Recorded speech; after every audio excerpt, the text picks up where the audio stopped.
All right, so are you ready to dive deep? Today we're going exploring the mind of Charles T. Munger. The one and only. Yeah, the man Warren Buffett calls his essential partner. Pretty high praise. Right, essential.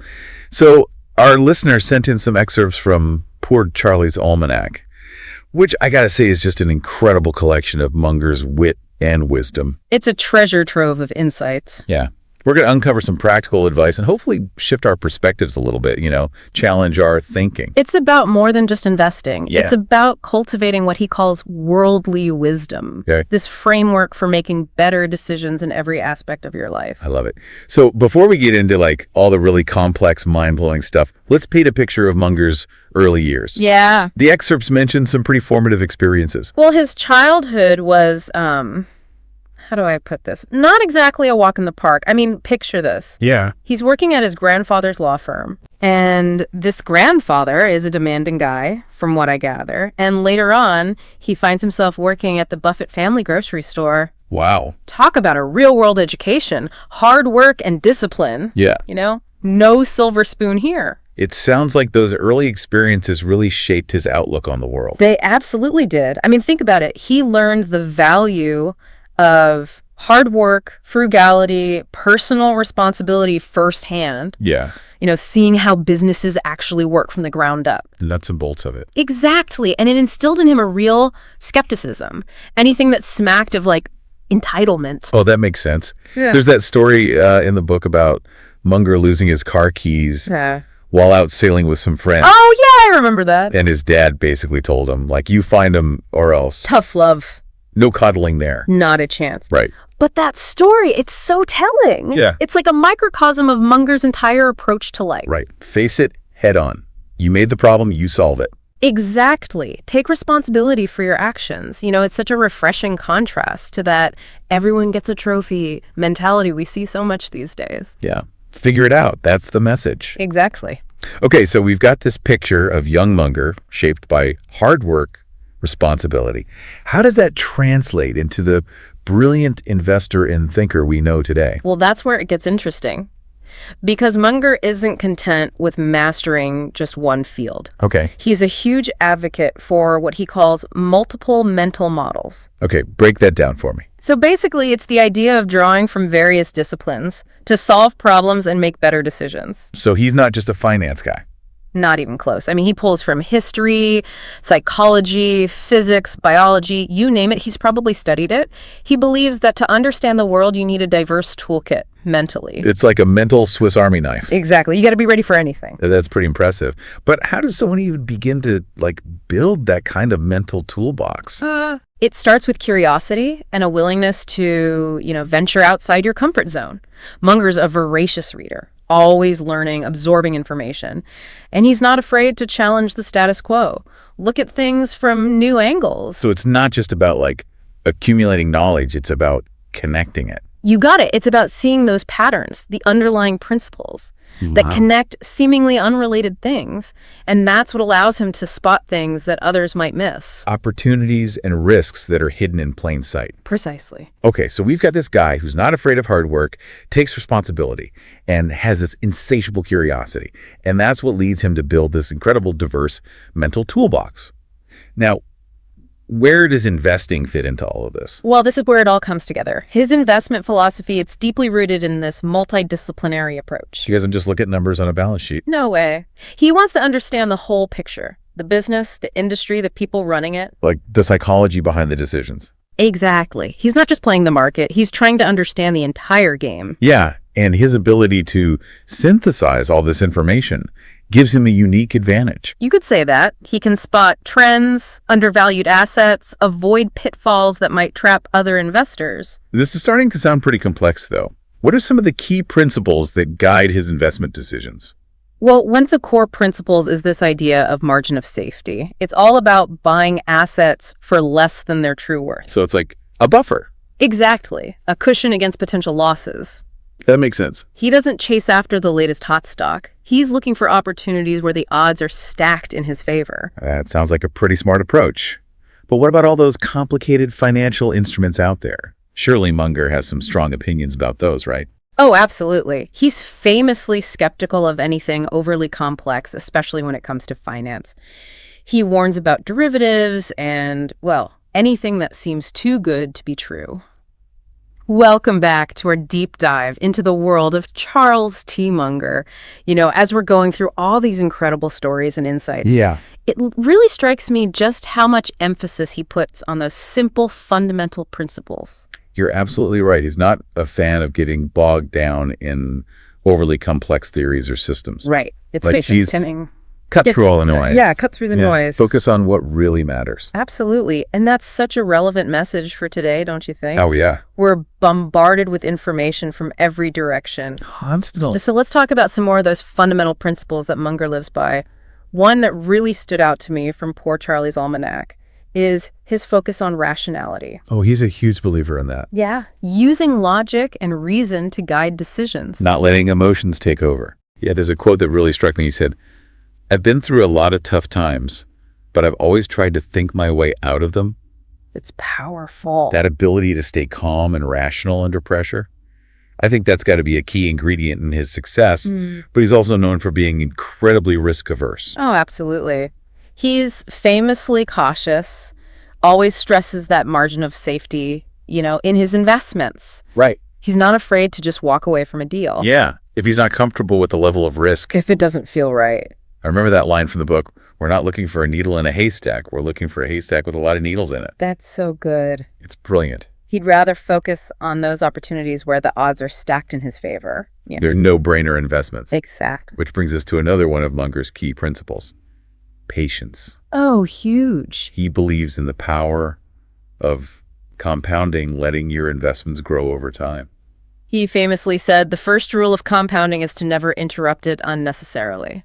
That's so good. And it seems like that patience is a virtue that's in short supply these days. It really is. Everyone wants to be a millionaire overnight. Right now. But Munger's reminding us that true wealth, it's built gradually Step by step. through those smart decisions. Long-term perspective. It's a marathon, not a sprint. He's playing the long game, and I think that's a lesson a lot of us could learn from. Speaking of long games, we can't forget Munger's passion for lifelong learning. It's a constant theme in Poor Charlie's Almanack. Yeah, he's always referencing books. He's read lessons. He's learned. Always learning, always growing. He's a voracious reader, and there's another quote that I just love. He says, "In my whole life, I have known no wise people over a broad subject matter area who didn't read all the time, none zero." Powerful stuff. It's a pretty bold statement. It is. And it really highlights how much importance he places on continuous learning.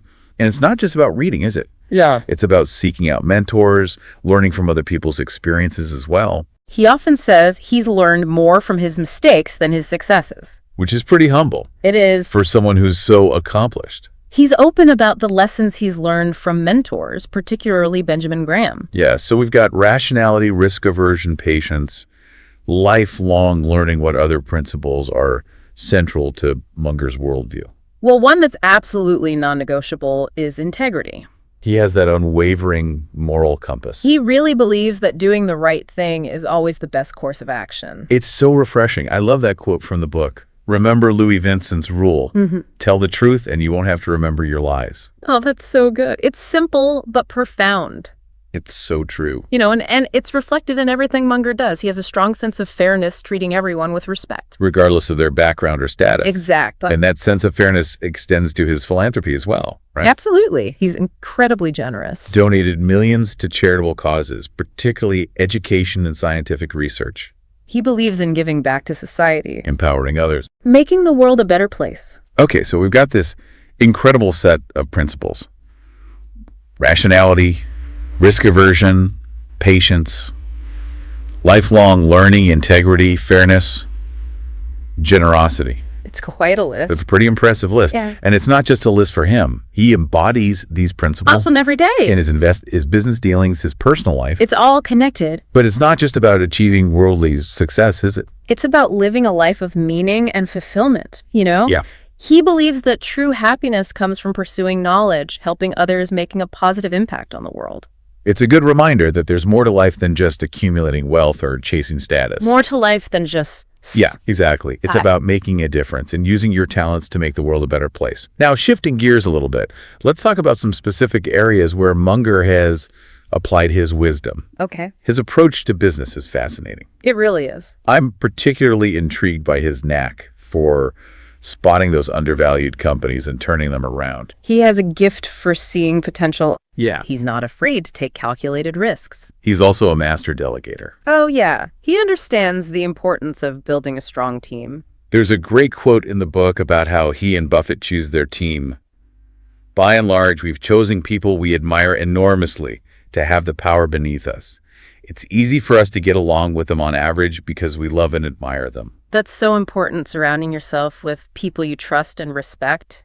Creating that company culture that fosters collaboration and innovation. It's all about the culture. Speaking of culture, Munger has some strong opinions about corporate governance. Yeah, he believes that boards of directors have a responsibility to hold management accountable. Absolutely. Make sure that the company is operating ethically and responsibly. He's been critical of companies where the board is too cozy with management. Yeah, he doesn't hesitate to speak out against practices that he sees as unethical or detrimental to shareholders. He's a staunch advocate for transparency and accountability. Okay, so we've got his insights on business, identifying undervalued opportunities, building a great team, fostering a strong culture, emphasizing ethical governance. It's a holistic approach. But Poor Charlie's Almanack also highlights his philanthropic endeavors, which we talked about a little bit earlier. Oh, yeah. He's incredibly generous, as we said before, donating millions to support education, scientific research, the arts. He believes that investing in these areas is crucial for advancing human progress. Making the world a better place. And he's not just writing checks. No, he's strategic. He wants to make sure his donations have an impact. There's a quote that sums it up perfectly. The best thing a human being can do is to help another human being know more.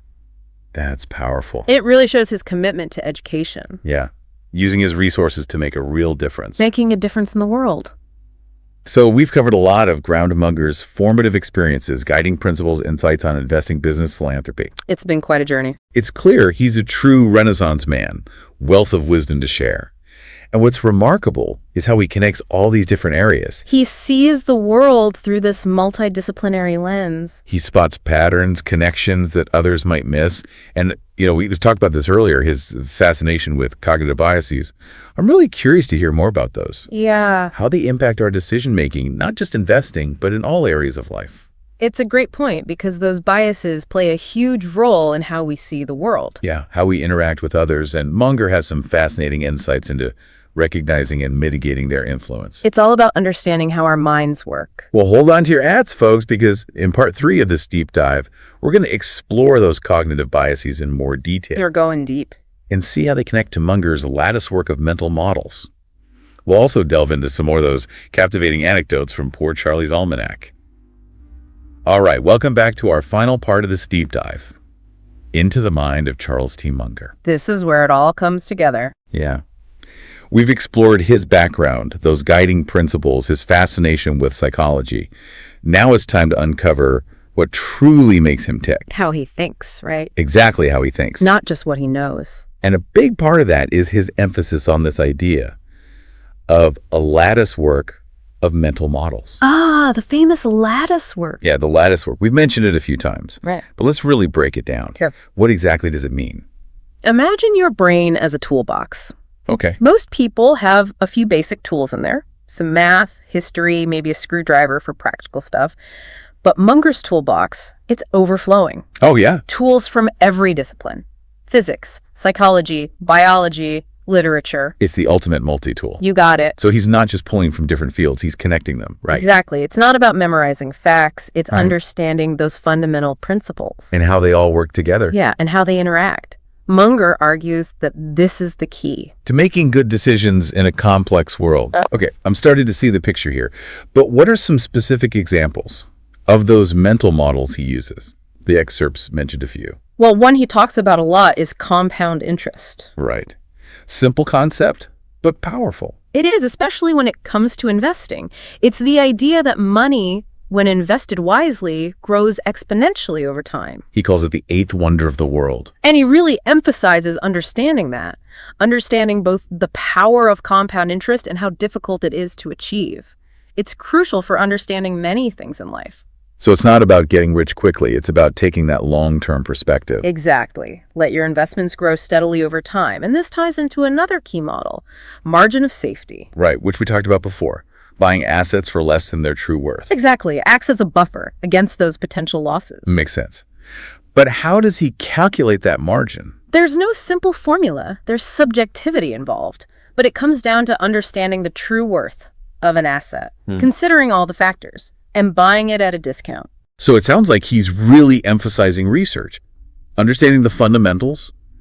Don't get swept up in the hype. Absolutely. You have to be disciplined. And this ties into his fascination with psychology, particularly cognitive biases. Right. Those mental shortcuts that can lead us to make irrational decisions. Yes. And one of those biases that Munger highlights is incentive-caused bias. Okay, remind me what that is again? It's the idea that people's behavior is heavily influenced by incentives, both positive and negative. So sometimes those incentives can lead to unintended consequences. Exactly. Munger, he uses this example of a company having trouble with their night shift. Oh, I remember this one. The employees weren't productive. Right. And no amount of reprimanding seemed to help. What was the solution? Well, someone finally realized the problem. The employees, they were getting paid hourly. Right, so they had no incentive to finish quickly. Exactly. So they changed the system, started paying them per shift. So they could go home once the work was done. Exactly. Productivity soared. Classic example of how understanding incentives can lead to better outcomes. And that's a good one. What other biases should we be aware of? Well, there's Mr. Market, a concept from Benjamin Graham, his mentor. Oh, Mr. Market, yeah. He represents the stock market, right? That's right. He's always That's offering to buy or sell stocks, but he's moody, irrational. Sometimes euphoric, sometimes depressed. Exactly. But the point is, you don't have to play his game. You can ignore him when he's being irrational. Buy or sell when it makes sense for you, not for Mr. Market. Exactly. Stick to your principles. Don't let the market swings control you. That's good advice. What other mental models are in this lattice work?